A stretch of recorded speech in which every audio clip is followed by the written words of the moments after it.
உதகை கணபதி நகர் பகுதியில் சாலை வசதி இல்லாததால் உடல்நலம் பாதித்த நபரை தொட்டில் கட்டி தூக்கிச் சென்ற அவலம் அரங்கேறியுள்ளது.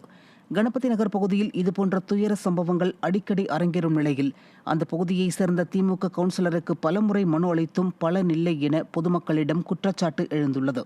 இந்த விவகாரத்தில் விடியா திமுக அரசு உரிய நடவடிக்கை எடுக்கவில்லை என்றால் தேர்தலை புறக்கணிக்கப் போவதாக மக்கள் தெரிவித்திருக்கின்றனர்.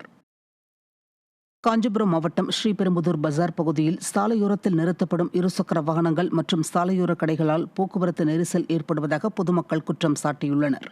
காந்தி சாலையில் உள்ள கடைகளுக்கு இருசக்கர வாகனங்களில் வரும் வாடிக்கையாளர்கள் சாலையின் இருபுறங்களிலும் சாலையை ஆக்கிரமித்து வாகனங்களை நிறுத்தி செல்கின்றனர். சிலர் சாலையோரத்தில் கடைகளும் அமைத்து வியாபாரம் செய்கின்றனர். இதனால் பஜாரில் காலை மற்றும் மாலை நேரங்களில் போக்குவரத்து நெரிசல் ஏற்படுவதாக பொதுமக்கள் புகார் தெரிவித்திருக்கின்றனர். எனவே சாலைகளில் உள்ள ஆக்கிரமிப்புகளை அகற்றி போக்குவரத்து நெரிசலை குறைக்க நடவடிக்கை எடுக்க வேண்டுமென அப்பகுதி மக்கள் வலியுறுத்தியுள்ளனர்.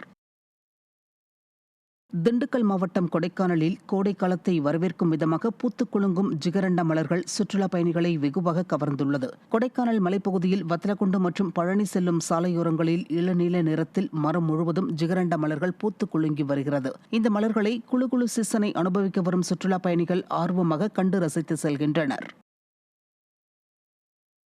செங்கல்பட்டு மாவட்டம் மறைமலை நகரில் பாதாள சாக்கடை கழிவுநீர் சாலையில் ஆராய் ஓடி வருவதால் சுகாதார சீர்கேடு ஏற்படும் அபாயம் உருவாகியுள்ளது. நகராட்சிக்குட்பட்ட எம்ஜிஆர் சாலை பகுதியோரம் பாதாள சாக்கடை நிரம்பி மூடி வழியாக வெளியேறி சாலையில் ஓடுகிறது.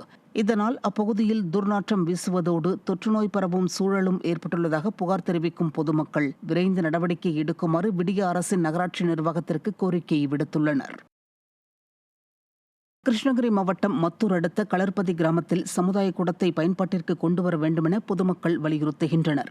களர்பதி கிராமத்தில் மக்கள் பயன்பாட்டிற்காக அதிமுக ஆட்சிக் காலத்தில் சுமார் 75 லட்சம் ரூபாய் மதிப்பீட்டில் நிதி ஒதுக்கப்பட்டு சமுதாய கூடம் கட்டும் பணி தொடங்கப்பட்டது.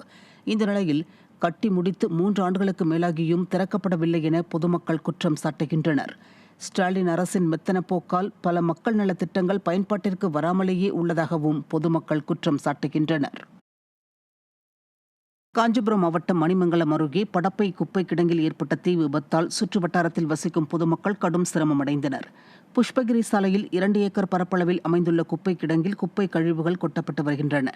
இந்த நிலையில் குப்பை கிடங்கில் எதிர்பாராத விதமாக ஏற்பட்ட தீ விபத்தால் கரும்புகை வெளியேறி காற்றில் கலந்தது. இதனால் சுற்றுவட்டார பகுதிகளில் வசிக்கும் மக்கள் கடும் சிரமத்தை மேற்கொண்டனர். கண் எரிச்சல், சுவாசிப்பதில் சிரமம் போன்ற பாதிப்புகள் ஏற்பட்டதாக அப்பகுதி மக்கள் புகார் தெரிவித்தனர். தகவலின் பேரில் பல மணி நேரம் கழித்து சம்பவ இடத்திற்கு வந்த தீயணைப்புத் துறையினர் தண்ணீரை பீச்சி அடித்து தீயை கட்டுக்குள் கொண்டு வந்தனர்.